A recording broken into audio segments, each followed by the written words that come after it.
ధన్యవాదాలు అధ్యక్ష. సూటిగా స్పష్టంగా రెండే నిమిషాల్లో చెప్తాను అధ్యక్ష. నేను మాట్లాడబోయే అంశం సభానాయకుడు గౌరవ ముఖ్యమంత్రి చంద్రబాబు నాయుడు గారికి వ్యతిరేకంగా గత వైఎస్ఆర్ కాంగ్రెస్ పార్టీ ప్రభుత్వంలో జరిగినటువంటి ఒక మహాకుట్ర. ఈ కుట్ర నేను మాట్లాడలేదు అధ్యక్ష. గత రాత్రి ఏబిఎన్ బిగ్ డిబేట్ లో వెంకటకృష్ణతో స్వయంగా సీనియర్ ఐఏఎస్ అధికారి, విశ్రాంత ఐఏఎస్ అధికారి పివి రమేష్ గారు చాలా స్పష్టంగా చెప్పారు అధ్యక్ష. గత రాత్రి ఏబిఎన్ బిగ్ డిబేట్ లో వచ్చే అంశాలని ఈ రోజు ఆంధ్రజ్యోతిలో ప్రముఖంగా వచ్చాయి అధ్యక్ష. దీంట్లో పివి రమేష్ గారు చెప్పినటువంటి మాట ఏమిటంటే, నేను ఏనాడు కూడా స్కిల్ డెవలప్మెంట్ కేసులో పొరపాటు జరిగింది అని చెప్పలేదు. స్కిల్ డెవలప్మెంట్ కేసులో ఆ యొక్క చంద్రబాబు నాయుడు గారిని జైల్లో పెట్టేదానికి ఆనాటి ముఖ్యమంత్రి జగన్మోహన్ రెడ్డి గారు ఫైళ్లు మాయం చేశారు.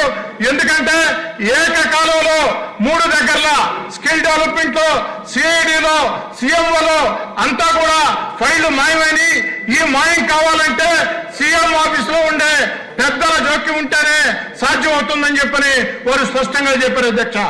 మరి ఈ రోజు చంద్రబాబు నాయుడు గారి మీద జరిగినటువంటి కుట్ర ఒక వ్యక్తి మీద జరిగిన కుట్ర కాదు అధ్యక్ష. ఒక హై ప్రొఫైల్ వ్యక్తి మీద ఇంత పెద్ద కుట్ర జరిగితే ఇక ప్రజల మీద ఇలాంటి కుట్రలు ప్రభుత్వ ప్రోద్బలంతో జరుగుతాయి. గత వైఎస్ఆర్ కాంగ్రెస్ పార్టీ లాంటి ప్రభుత్వాలు మళ్లీ భవిష్యత్తులో అవకాశం ఇస్తే ఇలాంటి కుట్రలు జరుగుతాయి. చాలా స్పష్టంగా చెప్పారు అధ్యక్ష. చాలా స్పష్టంగా పివి రమేష్ గారు కొత్తగా ఈ రోజు చెప్పలేదు అధ్యక్ష. గతంలో చంద్రబాబు నాయుడు గారిని అరెస్ట్ చేసినప్పుడు పివి రమేష్ గారు, అయ్యా వైఎస్ఆర్ కాంగ్రెస్ పార్టీలో అధికారులు additional advocate general PV Ramesh గారి వాంగ్మూలం ఆధారంగా చంద్రబాబు గారి మీద కేసు రిజిస్టర్ చేశామని చెప్తున్నారు. ఇది అవాస్తవం. స్కిల్ డెవలప్మెంట్ లో ఎలాంటి పొరపాట్లు జరగలేదు. కొన్ని లక్షల మందికి మేళ్లు జరిగాయి. నా యొక్క స్టేట్మెంట్ ని ఫ్యాబ్రికేట్ చేస్తున్నారని అదే మాట రాత్రి కూడా చెప్పారు అధ్యక్ష.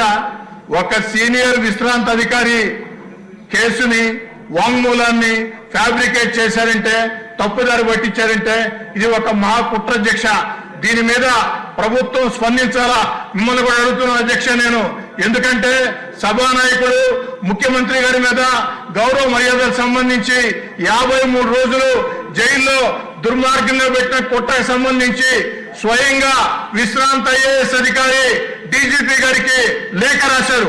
విశ్రాంత ఐఏఎస్ అధికారి దీని మీద విచారణ చేయమని డీజీపీ గారికి లేఖ రాస్తే ఆ లేఖ మీద డీజీపీ గారు స్పందించారా లేదా, స్పందించకుంటే ఎందుకు స్పందించలేదు, స్పందించి ఉంటే ఏం జరిగింది, దీని మీద తేల్చాలా.